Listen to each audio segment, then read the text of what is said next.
কিছুটা উন্নত চিকিৎসার মধ্য দিয়ে তিনি আল্লাহর অশেষ রহমতে আগের চাইতে অনেক সুস্থ বোধ করছেন। সেই কারণেই তিনি সিদ্ধান্ত নিয়েছেন যে তিনি এখন দেশে ফিরে আসবেন। প্রতিটি দেশপ্রেমিক মানুষ আজকে তারা অত্যন্ত উৎসাহিত, উজ্জীবিত যে তাদের প্রিয় নেত্রী দেশে ফিরে আসবেন। তিনি কখনোই অন্যায়ের কাছে, বিশেষ করে ফ্যাসিবাদের কাছে মাথা নত করেননি।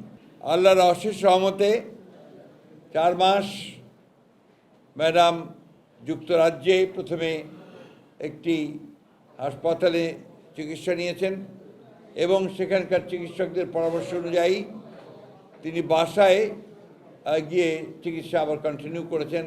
সেটা হচ্ছে আমাদের ভারপ্রাপ্ত চেয়ারম্যান জনাব তারেক রহমান সাহেব তার পুত্রের বাসায়। এবং প্রতিদিন তার অবস্থার উন্নতি হয়েছে। একদিকে আপনার একটা ভালো পরিবেশ, বিশেষ করে পারিবারিক পরিবেশে, এবং একই সঙ্গে পরীক্ষা নিরীক্ষার মধ্য দিয়ে তার কিছুটা উন্নত চিকিৎসার মধ্য দিয়ে তিনি আল্লাহর অশেষ রহমতে আগের চাইতে অনেক সুস্থ বোধ করছেন। সেই কারণেই তিনি সিদ্ধান্ত নিয়েছেন যে তিনি এখন দেশে ফিরে আসবেন। আপনারা সবাই জানেন যে এই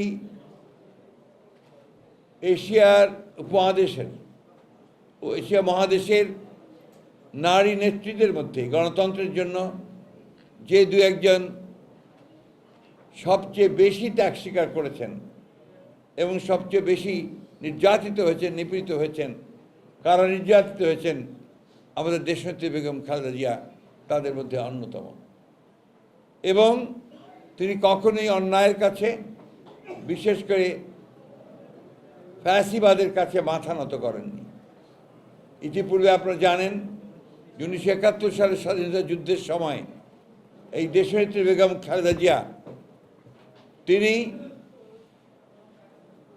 তার স্বামী এবং আমাদের স্বাধীনতা ঘোষক শহীদ প্রেসিডেন্ট জিয়া রহমান, তখন একজন মেজর ছিলেন, তিনি যখন বিদ্রোহ করে পাকিস্তান সেনাবাহিনীর বিরুদ্ধে স্বাধীনতা ঘোষণা করেন, তখন তার 2 শিশুপুত্রের হাত ধরে তিনি ঢাকায় চলে এসেছিলেন এবং ঢাকায় এসেই তিনি পাক সেনাবাহিনীর হাতে গ্রেফতার হয়েছিলেন এবং দীর্ঘ 9 মাসই 16 ডিসেম্বর পর্যন্ত কিন্তু তিনি পাক সেনানিবাসে বন্দী ছিলেন।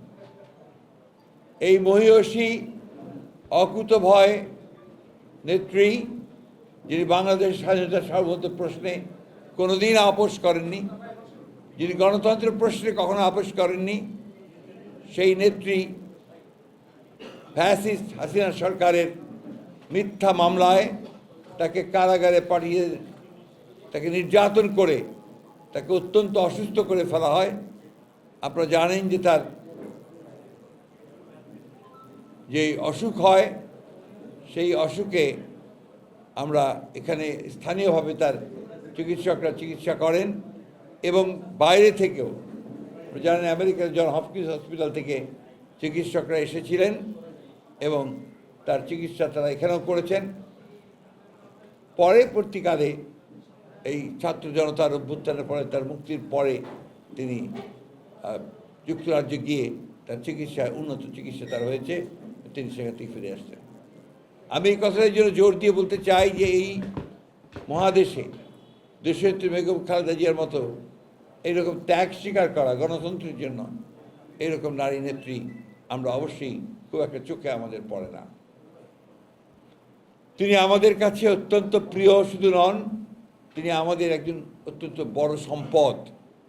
এই দেশের মানুষের কাছে তাদের অধিকার আদায়ের লড়াইয়ে, গণতন্ত্রকে প্রতিষ্ঠার ক্ষেত্রে, স্বাধীনতা সার্বভৌমত্বকে রক্ষার ক্ষেত্রে তিনি হচ্ছেন আমাদের সেই আলোকবর্তিকা, যাকে সামনে রেখে আমরা লড়াই সংগ্রাম করি সবসময়। এবং এর মধ্যেও দেখেন তার যে দূরদৃষ্টি, জনগণের প্রতি তার যে ভালোবাসা, সেই ভালোবাসার নজির তিনি দিয়েছেন। যে ছাত্র জনতার অভ্যুত্থানের পরে যখন আমরা একটা সভা করেছিলাম আমাদের পার্টি অফিসের সামনে, সেখানে তিনি হাসপাতাল থেকে মাত্র 2 মিনিটের একটা বক্তব্য দিয়েছিলেন। সেই বক্তব্যে তার যে বক্তব্য, তার স্টেটসম্যান সুলভ যে নেতৃত্ব, সেখানে চলে আসে এবং জনগণের প্রতি ভালোবাসা, সেই ভালোবাসার প্রকাশ পায়। তিনি পরিষ্কার করে বলেছিলেন যে আমরা অনেক ত্যাগ স্বীকার করেছি, প্রাণ দিয়েছে আমাদের মানুষেরা, কারা নির্যাতিত হয়েছেন। আজকে আমরা স্বাধীন হয়েছি, মুক্ত হয়েছি, কিন্তু আমরা কোনো প্রতিহিংসা বা প্রতিশোধের আমরা জায়গা বেছে নেব না, এবং আমরা ভালোবাসার মাধ্যমে পরস্পর সদৃঢ় একটা সহৃদয়তা সৃষ্টি করে আমরা আমাদের দেশকে সামনের দিকে এগিয়ে নিয়ে যাব, এবং সেটাও তিনি বরাবরই বলে এসেছেন। স্বাভাবিকভাবে আমাদের মধ্যে প্রচণ্ড আবেগ আছে। প্রতিটি দেশপ্রেমিক মানুষ আজকে তারা অত্যন্ত উৎসাহিত, উজ্জীবিত যে তাদের প্রিয় নেত্রী দেশে ফিরে আসবেন, এবং তাকে প্রপার অভ্যর্থনা জানানো এটা আমাদের নৈতিক দায়িত্ব। শুধু বিএনপি নয়, সারা দেশের মানুষ আজকে তাকে সেই অভ্যর্থনা জানাতে প্রস্তুত হয়ে আছে। আমরা কিছুক্ষণ আগেই আমাদের দলের একটা যৌথ সভা করেছি, আমাদের ঢাকা সিটি, 2 দক্ষিণ এবং উত্তর, একই সঙ্গে আমাদের অঙ্গ সংগঠনগুলোর নেতৃবৃন্দকে নিয়ে যেন আমরা একটা অত্যন্ত শৃঙ্খলার মধ্য দিয়ে জনগণ যেন তাকে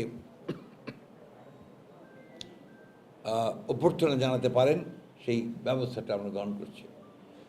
ইতিমধ্যে গতকালও আমরা এটা নিয়ে বসেছিলাম, প্রশাসন এবং আমাদের ভারপ্রাপ্ত চেয়ারম্যান মহোদয়ের সঙ্গে আমাদের আলোচনা হয়েছে, তিনি পরামর্শ দিয়েছেন।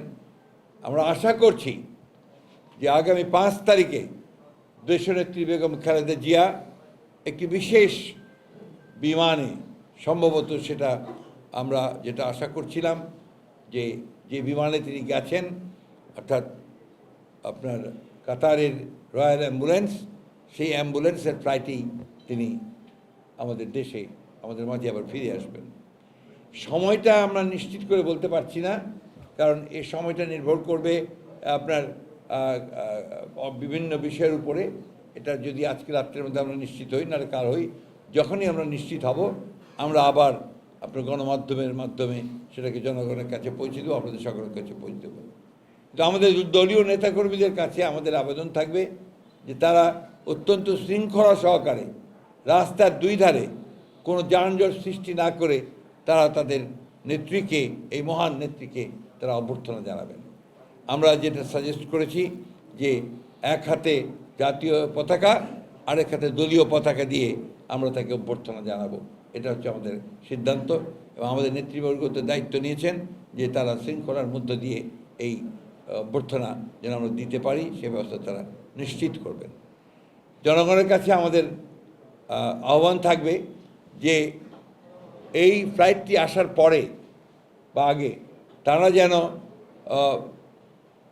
যে এলিভেটেড এক্সপ্রেসওয়ে যেটা আছে সেই পথটি যেন তারা নেওয়ার চেষ্টা করেন, অর্থাৎ বিমানবন্দর থেকে কাকরি পর্যন্ত সেই জায়গাটা যেন তারা মানে মেইন নিচে যে রাস্তা আছে সেটাকে অ্যাভয়েড করে তারা এলিভেটেড এক্সপ্রেসওয়েটাকে যেন নেওয়ার ব্যবস্থা করেন, এটা তাদের কাছে আমাদের অনুরোধ থাকবে। আমার বিশ্বাস এইভাবে জনগণ সম্পূর্ণভাবে সহযোগিতা করবেন এবং তারা তাদের প্রিয় নেত্রীকে রিসিভ করার জন্য তারা সব রকম ব্যবস্থা নেবেন। আমি দলীয় নেতাকর্মীদেরকে অনুরোধ করব যে ঠিক যেভাবে আমরা আলাপ করেছি সেইভাবে যেন আমরা আমাদের কাজগুলো করতে পারি, কোনো শৃঙ্খলা যেন নষ্ট না হয় সে বিষয়টা আমরা যেন নিশ্চিত করতে পারি। আপনাদের সকলকে ধন্যবাদ। বিশেষ করে আমি সাংবাদিক ভাইদেরকে বলবো যে আপনারা সবসময় সহযোগিতা করেছেন, এই দিনও অনুরোধ করব যে আপনাদের গাড়ি ঘোড়াগুলো নিয়ে ওই যে সামনে গিয়ে আপনারা কাভার করার চেষ্টা করেন, তাতে করে আগে আমাদের অনেক সময় দেখা যায় যে আমাদের লোকজন আপনার ম্যাডামের গাড়ির সামনে দাঁড়িয়ে হাঁটতে শুরু করে। That creates A real problem. আমি কথা এই জন্য বারবার করে বলছি যে উনি আসবেন প্রায় 7-8 ঘন্টা 10 ঘন্টা ফ্লাইটে আসবেন, আসার পরে তারপরে আবার বাসায় ফিরতে যদি ওনার 4-5 ঘন্টা লাগে তাদের রাস্তায় অসুস্থ হয়ে পড়বেন। সুতরাং আমাদের উচিত হবে যে তাকে যত দ্রুত সম্ভব বিমানবন্দর থেকে তিনি যেন বাসায় যেতে পারেন সেটাকে নিশ্চিত করা।